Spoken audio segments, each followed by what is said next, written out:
अध्याय 3। रात के समय मैं अपने पलंग पर अपने प्राण प्रिय को ढूंढती रही। मैं उसे ढूंढती तो रही, परंतु उसे न पाया। मैंने कहा, मैं अब उठकर नगर में और सड़कों और चौकों में घूमकर अपने प्राण प्रिय को ढूंढूंगी। मैं उसे ढूंढती तो रही, परंतु उसे न पाया। जो पहरुए नगर में घूमते थे वे मुझे मिले। मैंने उनसे पूछा, क्या तुमने मेरे प्राण प्रिय को देखा है?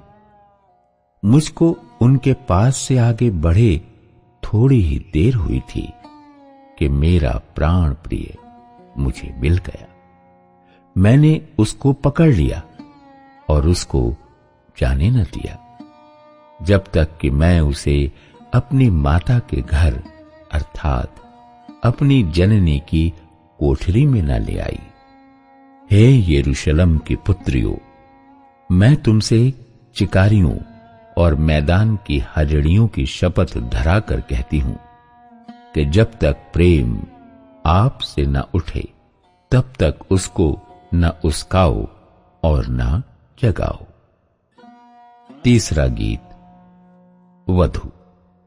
ये क्या है जो धुएं के खंबे के समान गंधरस और लोबान से सुगंधित और व्यापारी की सब भांति की बुकनी लगाए हुए जंगल से निकल आता है? देखो, ये सुलेमान की पालकी है। उसके चारों ओर इज़राइल के शूर वीरों में के 60 वीर चल रहे हैं। वे सब के सब तलवार बांधने वाले और युद्ध विद्या में निपुण हैं।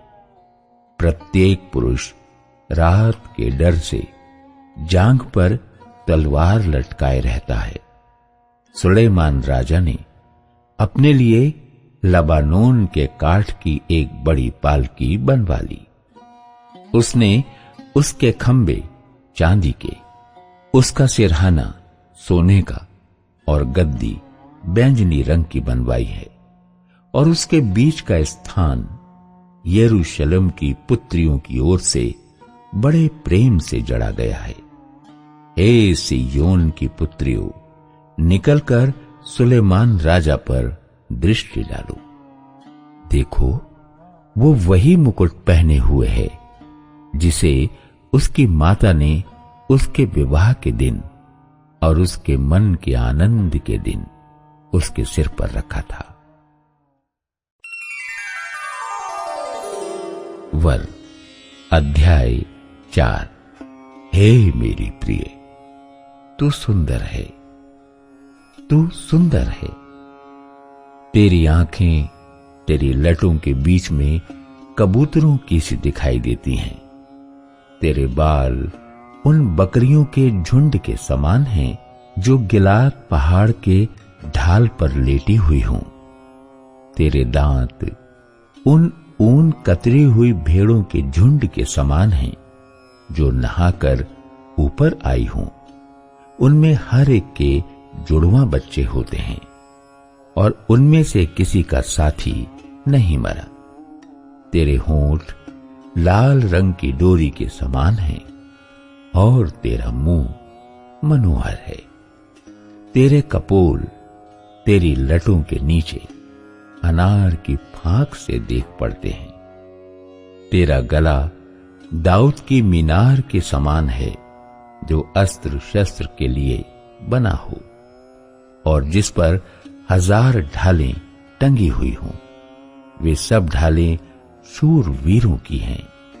तेरी दोनों छातियां मृग के 2 जुड़वे बच्चों के तुल्य हैं जो सोसन फूलों के बीच में चरते हों। जब तक दिन ठंडा ना हो और छाया लंबी होते होते मिट ना जाए, तब तक मैं शीघ्रता से गंधरस के पहाड़ और लोबान की पहाड़ी पर चला जाऊंगा। हे मेरी प्रिय, तू सर्वांग सुंदरी है, तुझ में कोई दोष नहीं। हे मेरी दुल्हन, तू मेरे संग लबानोन से चलिया। तू अमाना की चोटी पर से, शनीर और हेरमोन की चोटी पर से, सिंहों की गुफाओं से, चीते के पहाड़ों पर से दृष्टि कर। हे मेरी बहन, हे मेरी दुल्हन, तूने मेरा मन मोह लिया है। तूने अपनी आंखों की एक ही चितवन से और अपने गले के एक ही हीरे से मेरा हृदय मोह लिया है। हे मेरी बहन, हे मेरी दुल्हन, तेरा प्रेम क्या ही मनोहर है। तेरा प्रेम दाख मधु से क्या ही उत्तम है, और तेरे इत्रों का सुगंध सब प्रकार के मसालों के सुगंध से। हे मेरी दुल्हन, तेरे होठों से मधु टपकता है। तेरी जीभ के नीचे मधु और दूध रहता है। तेरे वस्त्रों का सुगंध लबानोन का सा है। मेरी बहन, मेरी दुल्हन, किवाड़ लगाई हुई बारी के समान किवाड़ बंद किया हुआ सोता और छाप लगाया हुआ झरना है। तेरे अंकुर उत्तम फल वाली अनार की बारी के तुल्य हैं, जिसमें मेहंदी और जटामासी और केसर, लोबान के सब भांति के पेड़, मुश्क और दालचीनी, गंधरस, अगर आदि सब मुख्य सुगंध द्रव्य होते हैं। तू बारियों का सोता है, फूटते हुए जल का कुआं और लबानोन से बहती हुई धाराएं हैं। वधु। हे उत्तर वायु जाग, और हे दक्षिणी वायु चलिया। मेरी बारी पर बह, जिससे उसकी सुगंध फैले। मेरा प्रेमी अपनी बारी में आए और उसके उत्तम फल खाए।